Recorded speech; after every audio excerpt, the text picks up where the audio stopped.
नमस्कार, आप देख रहे हैं खबर उत्तराखंड और आपके साथ मैं हूं दिव्यदर्शनी। सबसे पहले बात करेंगे बड़ी खबर की। देहरादून से बड़ी खबर है, जहां शासन के निर्देश पर मदरसों की जांच शुरू हो गई है। ये बड़ी खबर आपको बता रहे हैं। तहसील स्तर पर जांच कमेटियों का गठन कर दिया गया है। डीएम सविन बंसल ने डिटेल रिपोर्ट मांगी है। एसडीएम जिला अल्पसंख्यक कल्याण अधिकारी और शिक्षा विभाग के अधिकारी जांच में शामिल हैं।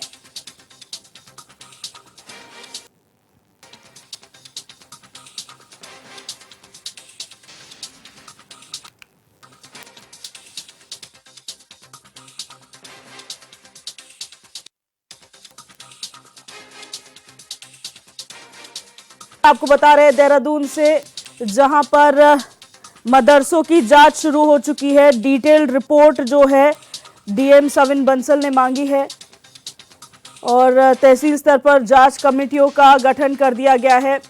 शासन के निर्देश पर मदरसों की ये जांच जो है वो शुरू हो गई है। वहीं पर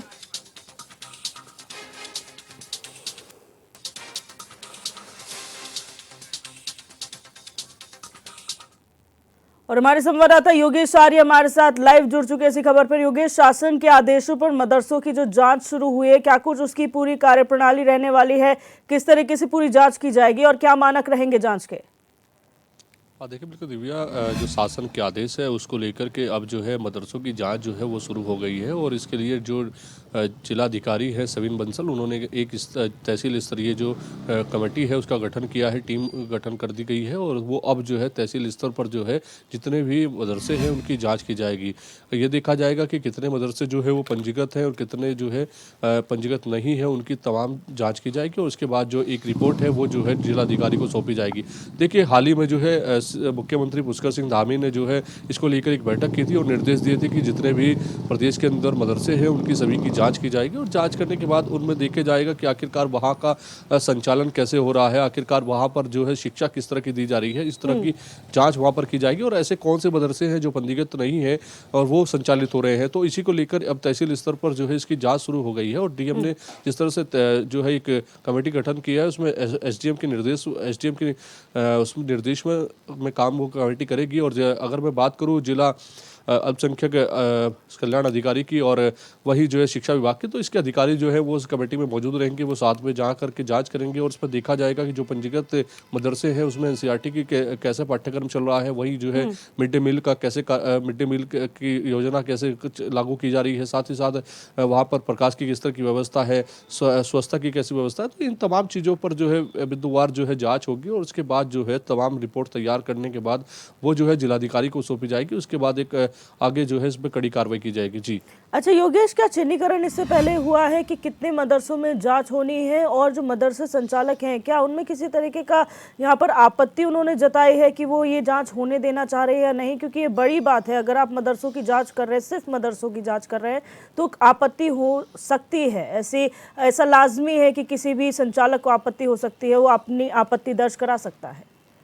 हाँ देखिए, इसमें जो शासन ने इसको लेकर के कहा गया था कि मदरसों की जांच होगी, तो उस दौरान विपक्ष की बात की जाए, चाहे फिर मदरसों के जो संचालक हैं उनकी बात की जाए, और से आपत्ति दर्ज की गई थी कि वहाँ पर जो है मदरसों की जांच की बात की जा रही है। आखिरकार वहाँ पर ऐसा कुछ नहीं हो रहा है, वहाँ पर सिर्फ शिक्षा दी जाती है, उन गरीब बच्चों को शिक्षा दी जाती है जिनके माता पिता उनका पालन पोषण नहीं कर सकते, वहाँ पर जो है उनको फ्री में शिक्षा दी जाती है।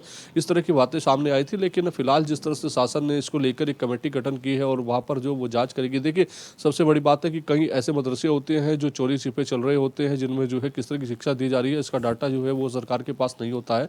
जो उसी के चलते जो है ये फैसला लिया गया है कि सरकार अब जो है इसकी पूरी जांच कराएगी और पंजीकृत कितने हैं और कितने पंजीकृत नहीं है, इसकी जांच होने के बाद जब रिपोर्ट आएगी तो हो सकता है कि सरकार इन पर कड़ी कार्रवाई करे और पंजीकरण के लिए जो है निर्देशित करे कि आप जो चलाना चाहते हैं मदरसे तो चलाइए, लेकिन जो है पंजीकरण कराइए, ताकि जो है आप क्या वहाँ पर शिक्षा पाठ्यक्रम चला रहे हैं, एनसीईआरटी का पाठ्यक्रम कितना लागू हो रहा है, क्या शिक्षा वहाँ पर दी जा रही है, प्रकाश की कैसी व्यवस्थाएं हैं, स्वास्थ्य की कैसी व्यवस्थाएं हैं। तो इस तमाम व्यवस्थाओं को लेकर जो है सरकार चाहती है कि ये सब चीज़ें वहाँ पर जानकारी में आए और वहाँ पर क्या किस तरह की पढ़ाई हो रही है, क्या उनको शिक्षा दी जा रही है, किस तरह से उनको पढ़ाया जा रहा है, ये सब जानकारी सरकार को होनी चाहिए। और इसी के चलते सरकार अब जो पंजीकृत मदरसे हैं उनकी जाँच करेगी और साथ ही साथ गैर जिन पर पंजीकृत नहीं है उनकी भी जाँच करेगी। और अगर ऐसे में वो पंजीकृत नहीं है और वहाँ पर वो पंजीकरण नहीं लेते हैं और इस जाँच का विरोध करते हैं, तो निश्चित तौर पर जो है उनके खिलाफ कार्रवाई का प्रावधान भी जो है वो रखा जाएगा। जी अच्छा अच्छा, क्या कोई मानक रखे गए हैं पंजीकरण के? क्योंकि इससे पहले भी कई जो है पंजीकृत मदरसे हैं, लेकिन कई अनपंजीकृत है।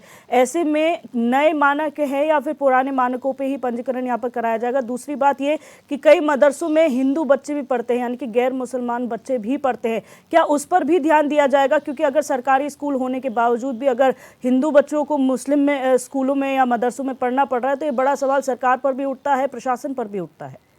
हाँ, देखिए बिल्कुल ये महत्वपूर्ण सवाल है कि आखिरकार जो बच्चे वहाँ पर हिंदू समुदाय के हैं वो वहाँ पर अगर शिक्षा ले रहे हैं तो वो किस तरह की शिक्षा ले रहे हैं। और साथ ही सबसे बड़ी बात ये है कि अगर सरकारी स्कूल होने के बावजूद वहाँ पर शिक्षा ले रहे हैं तो ऐसी क्या वजह रही कि उनको वहाँ पर शिक्षा लेने के लिए जाना पड़ा? क्या ऐसा तो नहीं है कि जब वो वहाँ पर एडमिशन लेने के लिए गए थे तो उनको वहाँ पर एडमिशन नहीं मिल पाया कि इस वजह से जो है वो अपने नज़दीकी जो मदरसे हैं उनमें पढ़ाई कर रहे हैं। साथ ही जो मानक है, मानक की अगर बात करें तो पुराने जो मानक है उन्हीं पर जो है फिलहाल पंजीकृत की बात की जा रही है कि उन्हीं पर जो है पंजीकरण दिया जाएगा। लेकिन बात यह है कि आखिरकार जो बिना पंजीकृत के मदरसे चल रहे हैं वो आखिरकार क्यों चल रहे हैं, उन्होंने अभी तक पंजीकरण क्यों नहीं कराया और आखिरकार वो बिना पंजीकरण के क्यों वहाँ पर चल रहे हैं। और उसके साथ ही जो है वो अगर वहाँ पर जो पाठ्यक्रम पढ़ा रहे हैं वो किस तरह का पाठ्यक्रम है, किस तरह की शिक्षा दे रहे हैं और उस शिक्षा को देने के बाद उनका क्या आगे का मकसद है, इस चीज़ों को देखने के लिए अब सभी जो है उसमें जिला अल्पसंख्यक कल्याण अधिकारी रहेंगे, शिक्षा विभाग के अधिकारी रहेंगे, एसडीएम के निर्देशन में एक पूरी कार्रवाई होगी, इसकी रिपोर्ट पूरी डीएम को दी जाएगी। उसके बाद इस पर कड़ा